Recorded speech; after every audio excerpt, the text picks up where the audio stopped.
브리스길라와 아굴라는 바울 사역의 중요한 동역자 역할을 감당을 합니다. 사도행전에 이 내외 이름이 3번 나오는데 모두 18장에 나옵니다. 오늘 본문에도 브리스길라와 아굴라의 이름이 나옵니다. 이분들은 천막을 제조하는 기술을 가지고 있지요. 바울이 2차 전도 여행했을 때 고린도에서 만난 사람들입니다. 바울이 안디옥으로 떠날 때 이 두 사람이 자신의 사업을 다 접고 고린도에서 바울을 따라서 안디옥으로 가게 되는 그런 삶을 우리가 배웠습니다. 브리스길라와 아굴라는 로마에 살고 있다가 고린도로 이사를 왔고 또 비록 글라우디오 황제의 칙령 때문에 왔지만 바울을 만나서 수지 맞은 사람이다라는 생각을 합니다. 바울을 만나서 신앙생활을 더 열심히 하게 됐고 지난번에 말씀드린 것처럼 인생관이 바뀌었죠. 신앙관이 바뀌었습니다. 그래서 남은 세월을 주님을 위해서 살아야 되겠다 생각을 했기 때문에 바울이 다른 지역으로 갈 때 자기 것을 다 포기하고 돈 버는 것을 다 포기하고 자기 인생의 계획을 다 내려놓고 바울을 따라서 나선 것이죠. 그래서 주님의 일을 끝까지 해야 되겠다라는 생각을 가졌던 사람들입니다. 바울은 로마서 16장에서 브리스길라와 아굴라를 가리켜서 내 목숨을 위해서 자기들의 목까지 내놓은 사람이다 이렇게 표현합니다. 그러니까 목숨 바쳐서 충성한 사람이다 라고 하는 것이죠. 굉장한 사람들입니다. 브리스길라와 아굴라 입장에서 뒤돌아보면 이런 생각을 하지 않았을까 생각합니다. 하나님이 나를 고린도로 보내셨구나. 또 거기에서 바울을 만나게 하셨구나. 또 바울을 통해서 복음을 깊이 알 수 있게 인도해 주셨구나. 또 주님을 위한 삶이 무엇이라고 하는 것을 인생을 내가 어떻게 살아야 되겠다 하는 것을 하나님이 바울을 통해서 깨닫게 해 주셨구나 하는 고백을 했으리라 생각을 합니다. 그게 신앙생활의 실력이죠. 사실 하나님 우리를 이끄시는 것을 깨닫고 지나온 세월을 가만히 보면 하나님이 나를 그때 이렇게 만드시려고 이곳에 가게 하셨고 또 이런 은혜를 주시려고 누구를 만나게 하셨고 또 이런 것을 통해서 하나님과 더 가까워지게 하시기 위해서 고난을 허락해 주셨고 그러니까 모든 것들이 하나님의 인도하심이다 하는 생각이 들지 않습니까?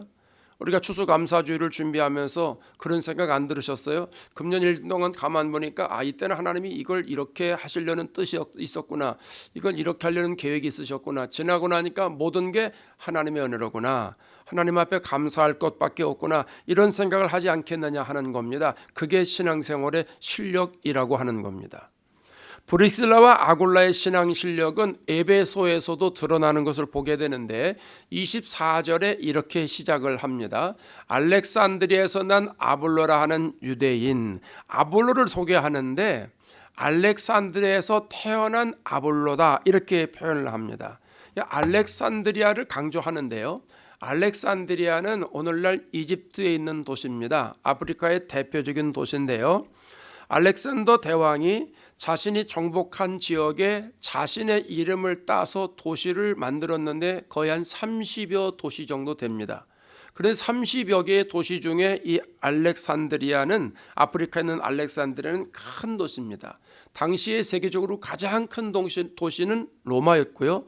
두 번째 도시가 알렉산드리아입니다. 그러니까 미국으로 따지면 알렉산드리아는 LA쯤 해당되는 겁니다. 뉴욕이 제일 크고 그 다음에 LA가 두 번째로 크지 않습니까? 이해가 되시는 거죠? 그냥 LA만 나오면 어디든지 갖다 붙여서 이해가 빨리 하는 게 제 사명입니다. 알렉산드리아 우리가 잘 몰라요. 에베소 잘 몰라요. 근데 비유해가지고 뉴욕이 제일 크고 LA가 두 번째로 크다 그러면 무슨 말인지 쏙 들어오지 않습니까? 알렉산드리아가 그런 도시다라는 거예요. 세계 최대의 도서관이 있었고요. 인류 역사상 가장 유명한 도서관이 알렉산드리아에 있습니다. 당시에 50만 권이 있었답니다. 상상을 초월합니다. 요즘처럼 인쇄술이 발달해서 이렇게 한 권 한 권이 아니고 파피루스들에도 된 책이잖아요. 그게 50만 권이 있었고 1도서관이 있었고 2도서관이 있었고 도서관정으로는 당대 최고의 학자를 세우는 게 전례랍니다. 또 국가로부터 봉급을 받는 100여 명의 교수가 제1도서관에 배치되어 있다라고 하는 거예요. 그러니까 건물이 하나가 아니라 오늘날의 대학교처럼 본관이 있고 뭐 정원이 있고 열람실이 있고 강의실이 있고 회의실이 있고 엄청나게 큰 캠퍼스다라고 하는 겁니다. 그러니까 세계에서 인류 역사상 가장 중요한 도서관이라고 이름을 받는 것이죠. 무슨 얘기냐면 알렉산드리아는 지식과 학문의 중심지라고 하는 것이죠. 성경을 공부하다 보면 70인역이라고 하는 말을 듣게 됩니다. 70인역이 뭐냐 하면 디아스포라 유대인들을 위해서 히브리어 성경을 헬라말로 바꾼 겁니다. 그걸 70인역이라고 말합니다. 그 70인역을 어디서 만들었냐? 알렉산드리아에서 만들었습니다. 그러니까 알렉산드리아는 학문의 도시고 지식의 도시입니다. 그렇기 때문에 알렉산드리아에서 난 아볼로다라고 하는 말은 아볼로는 상당히 지식이 있는 사람이고 철학이나 수사학이나 인문학 이런 모든 부분을 다 섭렵했다라고 하는 의미가 된다라고 하는 겁니다. 그러니까 아주 지식이 풍부한 사람이다. 뛰어난 지식을 가지고 있는 사람이다. 그런 뜻이에요. 그게 알렉산드리아에서 난 아볼로 이런 의미입니다.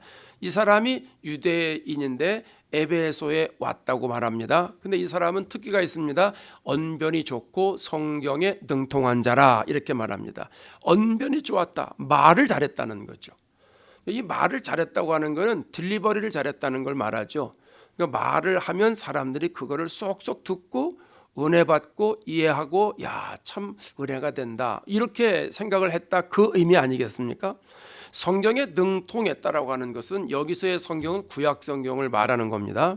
근데 구약 성경에 대해서 후원이 꿰뚫고 있다는 거예요. 그리고 그 성경을 잘 가르쳤다 이렇게 말하는 거예요. 그러니까 이게 아볼로입니다. 근데 아볼로에게 단점이 있어요. 25절을 보세요. 25절. 그가 일찍이 주의 도를 배워. 그러니까 어렸을 때부터 주님의 도를 배웠다는 거예요. 구약의 성경을 배웠다는 거예요. 열심으로 예수에 관한 것을 자세히 말하며 가르치나 예수에 관한 것 잘 보세요. 예수에 관한 것입니다. 예수에 관한 것을 자세히 말해서 가르칩니다. 그런데 그 다음에 보세요. 요한의 세례만 알 따름이라. 왠지 모르게 뭐가 부족하다라는 생각을 알죠. 요한의 세례만 알고 요한의 세례만 가르쳤다. 그런 말 아니겠습니까? 자, 세례 요한은요 어떤 분인가요? 예수님이 태어난 것보다 6개월 먼저 태어났지요. 그래서 마지막 선지자지 않습니까? 제사장의 아들입니다.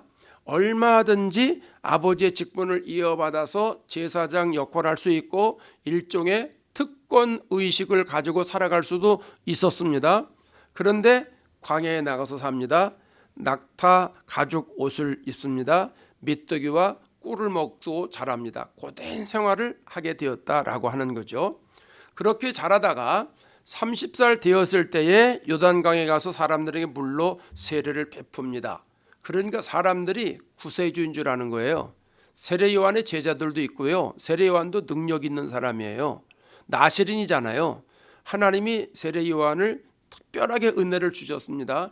그래서 사람들이 세례 요한을 따르면서 야, 이 사람이 구세주인가 보다 이렇게 얘기하니까 세례 요한이 내 뒤에 오시는 이다. 내 뒤에 오시는 이는 더 큰 분이다. 그는 나보다 능력이 많은 분이다. 나는 그분의 신발끈을 풀고 메고 하는 조차도 나는 버거운 사람이다. 나는 그렇게 하찮은 사람이다. 이렇게 말합니다. 그리고 세례 요한이 외친 말이 뭐예요? 회개하라, 천국이 가까웠느니라. 이 메시지를 증거하다가 분봉왕인 헤롯 안티파스에 의해서 참수형을 당하고 맙니다. 세례 요한이 일찍 죽었어요. 참수형을 당하니까. 그래서 세례 요한이 회개에 대한 메시지는 많이 전했는데 십자가와 부활에 대한 메시지는 전하지를 못했던 겁니다. 이해되시겠어요? 목이 잘리는 참수형을 당해서 죽었기 때문에 그 다음의 말을 설명하지 못했다는 거예요. 세례 요한만 알 따름이다라고 하는 말은요, 십자가와 부활을 전하지 못했다라고 그 말입니다. 그러면 여기에 나오는 아볼로는 어릴 때부터 구약 성경을 잘 배웠습니다. 세례 요한이 가르친 회개하라 천국이 가까웠느니라 이거는 잘 배웠습니다. 잘 배웠는데 뭐를 안 배웠다는 거예요? 예수님의 십자가, 부활, 성령, 재림 이거는 안 배웠다는 거예요. 그럼에도 불구하고 아볼로는요, 자기가 배운 것을 담대하게 가르쳤습니다. 그래서 26절에 가면 그가 회당에서 담대히 말하기를 시작했다라고 하는 겁니다. 자기가 배운 것 확신이 있고 그거에 대해서 확실한 믿음이 있으니까 그것만 가르쳤다라고 하는 거예요. 여러분, 여기서 우리가 중요한 걸 깨닫게 되는데, 사람은 누구나 배운 것만큼만 알고 배운 것만 전달하고 배운 것만 가르친다라고 하는 사실입니다. 아볼로가 지식과 학문의 중심지인 알렉산드리아에서 태어나서 성장을 했지만 세례 요한의 세례밖에 배우지 못했기 때문에 세례 요한의 세례만 가르칠 수밖에 없다라고 하는 겁니다. 배우질 않았으니 가르칠 수가 없는 거예요. 그런 의미에서 우리도 성경을 잘 배워야 될 필요가 있습니다. 성경을 깊이 배워야 될 필요가 있습니다.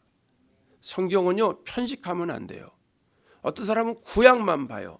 어떤 사람은 신약만 봐요. 어떤 사람은 또 복음서만 봐요. 어떤 사람은 또 요즘 나오는 성경 중에 복음서에는 예수님 말씀은 또 이렇게 빨간색으로 인쇄돼서 나오는 게 있어요.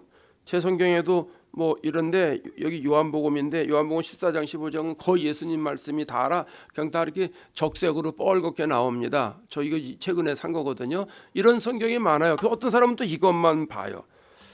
그 별로 좋은 거 아닙니다. 예수님 말씀이니까 빨간색으로 해놓은 것 뿐이지, 그럼 다른 거는 안 읽나요? 아니요, 다른 것도 다 하나님의 뜻이 있어서 기록해 놓으신 거기 때문에 다 읽어야 돼요. 성경은요, 한쪽만 읽으면 안 돼요. 그래서 성경을 모두 다 섭렵해야 되고 성경을 많이 배워야 되고 깊이 깨달아야 되고, 그렇게 될 때 내가 예수님의 증인이 될 수가 있는 줄로 믿습니다.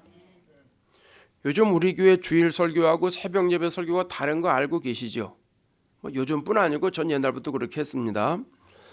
주일 예배 설교는 누구나 좀 쉽게 알아들을 수 있을 만큼 좀 수준을 조금 좀 낮춰서 한다고 그럴까, 그냥 평범하게 설교하는 스타일로 주일날 그런 설교를 합니다. 근데 새벽 예배 설교는 새벽에는 아무나 안 나오거든요. 새벽에는 소위 믿음이 있다라는 사람이 나오지요. 보편적으로 새벽장 없어서 나오는 사람은 없어요. 믿음이 있어서 나오는 거예요.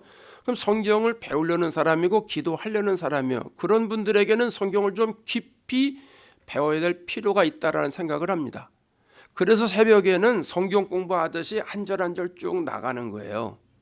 그러니까 여러분, 새벽 예배를 참석하든 참석 안 하든 상관없이 영상은 꾸준하게 보시면 신앙생활에 엄청 도움이 되실 겁니다. 여러분 그거 아세요? 제가 30년 이상 목회했는데 새벽 예배 설교 준비하냐고 보통 2시간 이상씩 준비를 쭉 하는데, 이걸 보면 이게 이런 뜻인가? 내가 이걸 몰랐지? 그런 것이요, 종종 나와요. 아니, 자주 나와요. 저도 지금 많이 배우고 있다 그 말이에요. 예전에는 안 봤다 지금은 다 그 말이 아니라, 성경은 보면 볼수록 신기해요. 보면 볼수록 영감이 다른 거예요. 지난주에 어떤 목사님 만났는데, 그 목사님 우리 교회 새벽 예배 종종 들어온대요. 그러면서 목사님, 그 옛날 새벽 기도하는 건 없던데 그거 왜 없어요? 나 지워요. 석 달 지나면 다 지워요. 그래서 그걸 왜 지워요 목사님? 따로 해놓으세요. 그래서 뭐 대단한 설교라고 그걸 뭐 따로 해놓습니까? 아니요, 저는 큰 은혜가 된대요 목사님. 원고는 있어요. 원고는, 컴퓨터에 원고는 있어요. 제가 한 장에다 이렇게 쓰지 않습니까? 새벽 예배 때는 한 장에다 요약해서 쓰잖아요. 근데 그거는 있다 그랬더니 그래도 설교한 거 이렇게 킵해 놓으시면 참 좋을 텐데. 그래서 그거 뭐 성경은 볼 때마다 새로운 거지, 그거 뭐 나중에 또 씁니까? 그래서 다 지웁니다. 예, 여러분 지워 없어지기 전에 부지런히 보세요. 석 달 지나면 다 지워요. 주일 것도 다 지울 거예요 이제. 예. 아볼로가 회당에서 복음을 전하는데요, 그 복음 전하는 것을 브리스길라와 아굴라가 듣는데 뭔지 이상하다라는 느낌을 갖습니다. 26절을 다시 한번 보세요. 브리스길라와 아굴라가 듣고 데려다가 하나님의 도를 더 정확하게 풀어 이르더라. 브리스길라와 아굴라가 아볼로 설교를 듣고 왠지 모르게 2% 부족한 것 같아, 뭐 그런 거 있죠. 2%인지 20%인지는 모르지만 어쨌든 듣고선 조금 잘못 전하는 것 같아. 그래서 아볼로를 집으로 모셔다가 하나님의 도를 정확하게 풀어서 설명했다, 가르쳤다, 전달했다, 그런 말입니다. 근데 여러분, 여기에 하나님의 도라는 말이 나오죠. 하나님의 도. 근데 25절에 가도 주의 도라는 말이 나와요. 25절에 가면 일찍이 주의 도를 배워 열심으로 이렇게 나오잖아요. 그럼 25절에 나오는 주의 도하고 28절에 나오는 하나님의 도는 다른 거예요. 25절에 나오는 주의 도는 세례 요한이 전한 복음을 말하는 거예요. 그러니까 일찍부터 성경을 배웠다라고 하는 것은 회개하라 천국이 가까웠느니라, 구약 성경을 보면서 고기 정도만 배웠다는 거예요. 근데 26절에는 하나님의 도는요, 뭘 얘기하느냐 하면 이건 사도 바울에게서 배운 십자가를 통한 복음을 말하는 것이고, 또 여기서 브리스길라 아굴라가 전했기 때문에 브리스길라 아굴라가 사도 바울을 통해서 십자가의 도를 배우고 부활의 복음을 배우고 성령의 복음을 배우고 재림의 복음을 배웠잖아요. 그것을 전했다는 거예요. 그게 하나님의 도라고 하는 얘기입니다. 그렇다면 아볼로는요, 반쪽 복음을 전했다, 그 말입니다. 반쪽 복음을 전했다. 방금 전에 그랬잖아요. 성경을 편식하면 안 된다고. 성경을 온전히 알아야 되고 많이 알아야 되는데 더 중요한 게 있어요. 성경을 깊이 알아야 됩니다. 한번 해볼까요? 성경을 깊이 알아야 된다. 성경을 깊이 알아야 됩니다. 그래서 예수님의 탄생부터 예수님의 생애, 예수님의 십자가, 예수님의 부활, 예수님의 승천, 예수님의 재림, 이걸 통째로 알아야 돼요. 어떤 부분만 알면 안 돼요. 예수님의 생애만 알면 안 돼요. 예수님의 십자가 부활만 또 알아서도 안 돼요. 재림도 알아야 되고 모든 걸 다 알아야 된다는 거예요. 그게 복음서에 나와 있지 않습니까? 어느 한 부분만 알면 그러면 내 신앙생활이 잘못될 가능성이 많다라는 거예요. 자, 가장 중요한 것이 뭐냐 하면 예수님이 승천하시기 전에 제자들에게 신신당부하신 말씀이 있어요. 누가복음 24장 49절에 가면 이런 말씀이 있습니다. 같이 읽습니다. 볼지어다 내가 내 아버지께서 약속하신 것을 너에게 보내리니 너희는 위로부터 능력으로 입혀질 때까지 이 성에 머물라 하시니라. 제자들에게 말씀하시는 거예요. 아버지 약속하신 것을 받아야 되니까 여기서 기다려라. 그 약속하신 것이 나타날 것이다. 너희들에게 능력으로 입혀질 것이다 말씀합니다. 사도행전 1장 8절에 가면 아버지께서 약속하신 것이 무엇인지 자세히 나옵니다. 오직 성령이, 시작, 오직 성령이 너에게 임하시면 너희가 권능을 받고 예루살렘과 온 유대와 사마리아와 땅끝까지로 내 증인이 되리라 하시니라. 자, 예수님이 이 말씀을 하시고 하늘로 승천하십니다. 그러니까 제자들이 예수님이 하늘로 올라가신 다음에 하늘을 멍하니 쳐다보고 있습니다. 그러니까 천사가 와가지고 이 갈릴리 사람들아 왜 하늘만 쳐다보고 있냐? 하늘로 올려주신 예수는 하늘로 올라간 그대로 다시 오실 거야. 걱정하지 마라, 염려하지 마라. 그 말을 하는 거예요. 이 말을 듣던 예수님의 제자들이 정신이 번쩍 들었어요. 어떤 말씀이 생각났을까요? 첫 말씀이 생각난 거예요. 누가복음 24장 사도행전 1장 말씀이 생각이 난 거예요. 그래서 그들이 예루살렘으로 돌아와서 다락방에 가서 뭐 하기 시작합니까? 기도하기 시작하잖아요. 그렇게 50일째 기도했는데 그날이 오순절이 돼서 성령이 내리지 않았습니까? 무슨 말이냐 하면 예수님의 모든 생애를 다 알려면 성령을 받아야 된다라고 하는 거예요. 성령 받는 것이 중요하다는 거예요. 성령을 받아야 예수님의 생애가 믿어져요. 복음서에 나와 있는 예수님의 생애 가운데 못 믿을 만한 게 얼마나 많아요. 오병이어 기적 쉽게 믿어집니까? 물로 포도주를 만드는 게 쉽게 이해가 됩니까? 나사로야 나오너라, 죽은 나사로가 살아납니다. 그게 이해가 됩니까? 믿음이 있으면 이해가 되지만 이 믿음이 안 돼요. 성령 받으면요 믿음이 확 생겨요. 예수님의 십자가가 이해가 됩니까? 예수님의 부활이 얘기가 됩니까? 그거 얘기 안 됩니다. 지금도 그 뻥이지, 그게 뻥이지, 이런 사람 많습니다. 예. 예수님의 십자가와 부활이 성령을 받으면 믿어진다니까요. 예수님이 재림하신다. 예수님이 언제 재림하셔? 가시면 끝난 거지. 무슨 재림이야. 재림은 천국이 어디 있어? 이 땅이 다지. 죽어봐야 알지. 이런 사람들 성령 받아보면요, 예수님 재림이 사모해지고 기다려진다니까요. 천국이 눈에 훤히 들어온다니까요. 이 모든 게 성령을 받아야 된다는 거예요. 성령 받아야 성령이 말하게 하심을 따라 말하기를 시작하고, 성령을 받아야 성령에 끌려 복음을 증거하게 되고, 지금은 성령 시대이기 때문에 성령을 받아야 영적 생활을 잘할 수 있게 된다는 거예요. 성령 받지 못해 보세요. 예수님에 대해서 많이 알고 있어도 아주 복음서를 달달달달달 애미우고 있다 할지라도 죄를 이길 수 있는 능력이 없어요. 성령을 받지 못하면 영적 분별력이 없습니다. 보암직하고 먹음직한 건 그냥 따라갑니다. 복음을 담대하게 전하지 못합니다. 성령을 못 받았기 때문에 내 안에 성령의 불덩어리가 없으니까 다른 사람에게 복음을 전할 수 있는 힘이 없는 거예요. 이런 사람들은 공동체 걸림돌이 됩니다. 왜? 종교 생활하니까. 그래서 예수 믿는 거 잘 믿으려면 성령을 받아야 됩니다. 브리스길라와 아굴라는 성령 받은 사람이잖아요. 브리스길라와 아굴라 부부가 아볼로가 성령 받지 못한 걸 알고 반쪽밖에 복음을 전하는 것을 알고 어떻게 합니까? 26절을 다시 한번 비춰줘 봐요. 브리스길라와 아굴라가 듣고 데려다가, 자, 여기에 듣고 데려다가가 중요합니다. 듣고 데려다가, 이 말이 무슨 뜻이냐 하면, 그 말의 어원은 데려다가 발을 씻겨주고 음식을 대접하는 것을 말합니다. 근데 이게 당시 유대인의 관습이에요.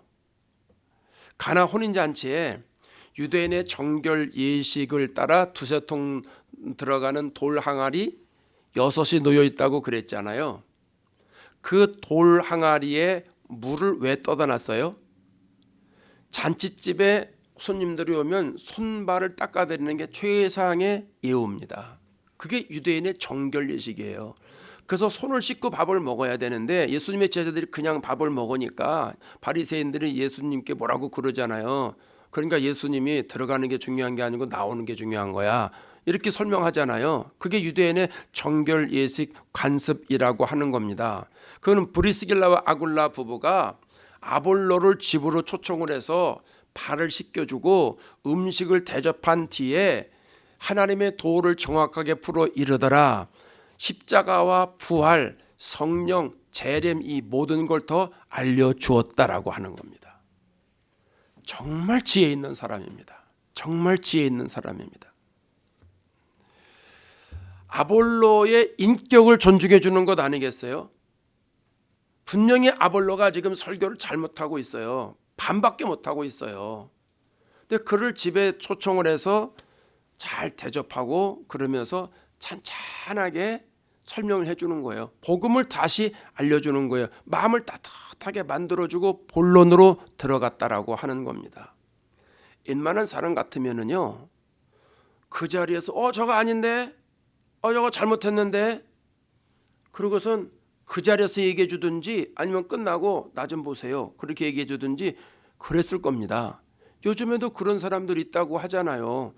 제가 알고 있는 어느 목사님, 그분 목회할 때 보면 국문학과 교수님 출신인 분이 있었습니다. 그분은 설교할 때마다 늘 적는데요.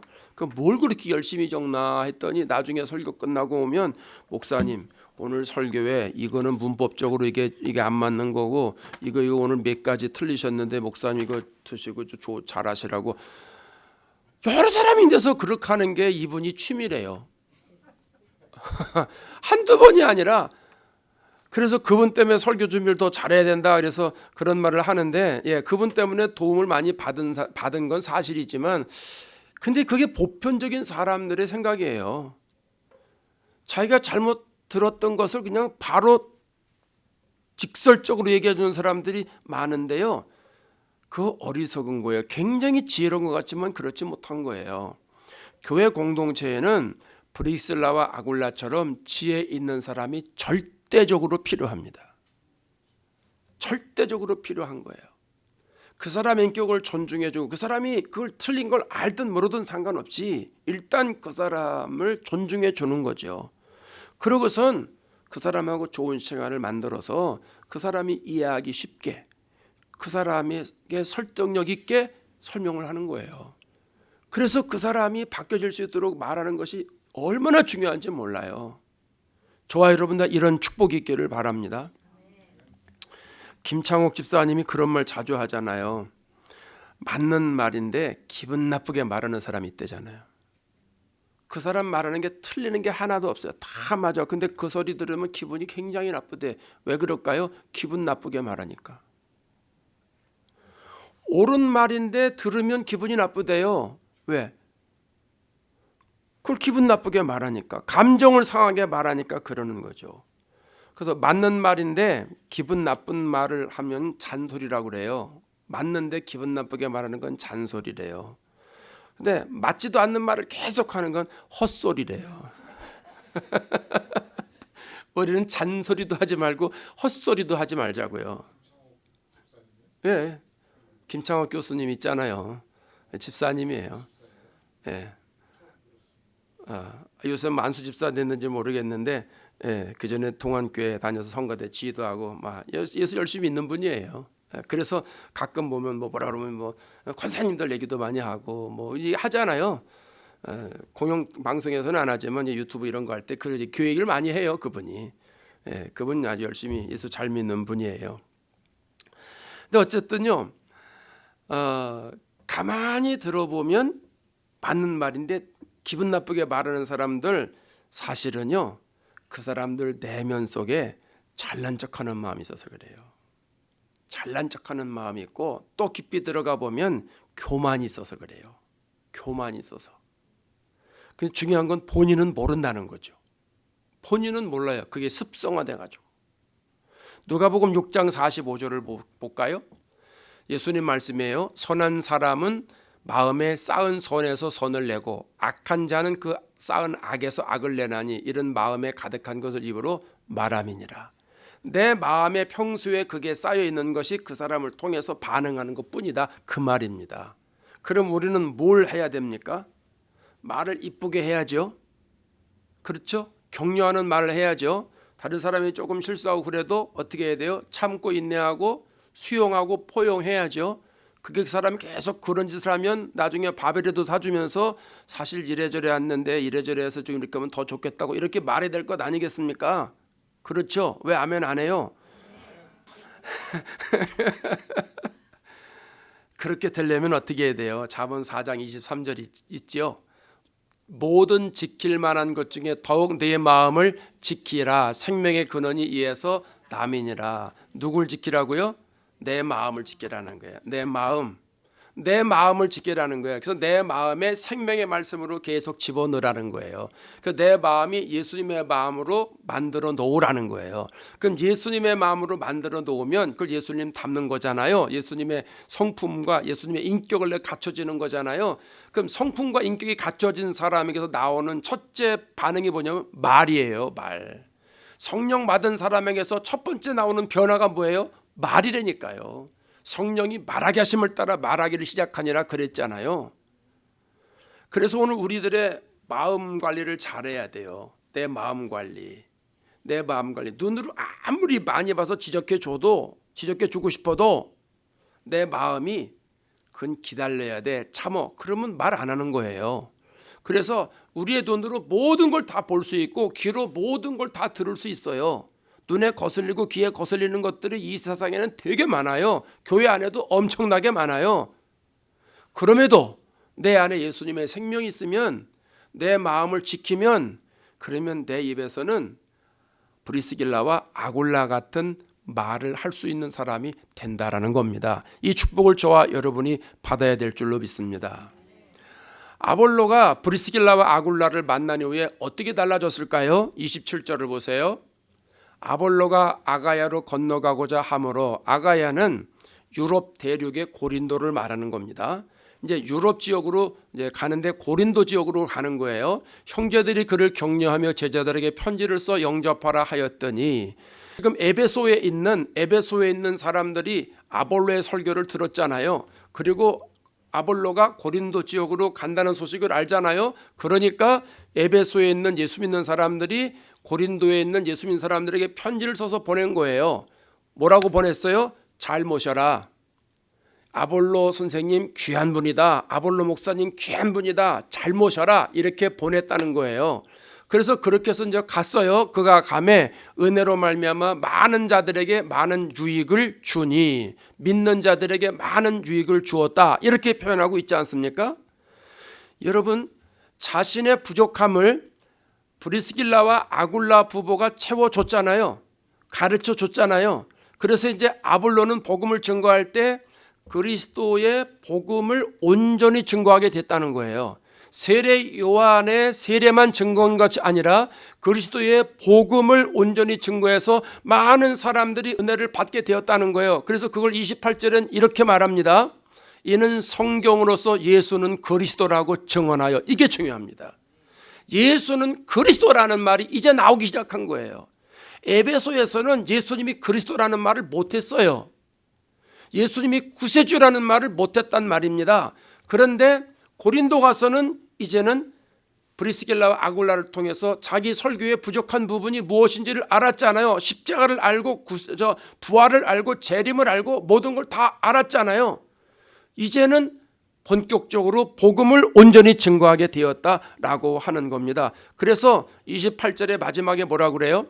공중 앞에서 힘있게 유대인의 말을 이김이러라. 사도 바울도 이런 표현을 별로 안 썼거든요. 유대인들의 말을 이기미러라 하는 얘기는 유대인들이 구세주신 예수님을 부정하지 않습니까? 그러면 아볼로가 예수님의 십자가와 부활을 막 설명을 했을 때 그 사람들이 반대 말을 하지 않았겠어요? 그럴 때 그걸 뒤집어 엎었다 그 말입니다. 유대인들의 말하는 걸 완전히 그냥 제압해버렸다, 이게 그 말입니다. 그러니까 아볼로가 얼마나 영권이 있었는지, 아볼로가 얼마나 담대하게 하나님의 복음을 능력 있게 탁월하게 증거했는지 알 수 있게 되잖아요. 누구 때문에요? 브리스길라와 아굴라 때문에. 그래서 나중에 고린도전서 1장 12절에 가면 이런 표현을 합니다.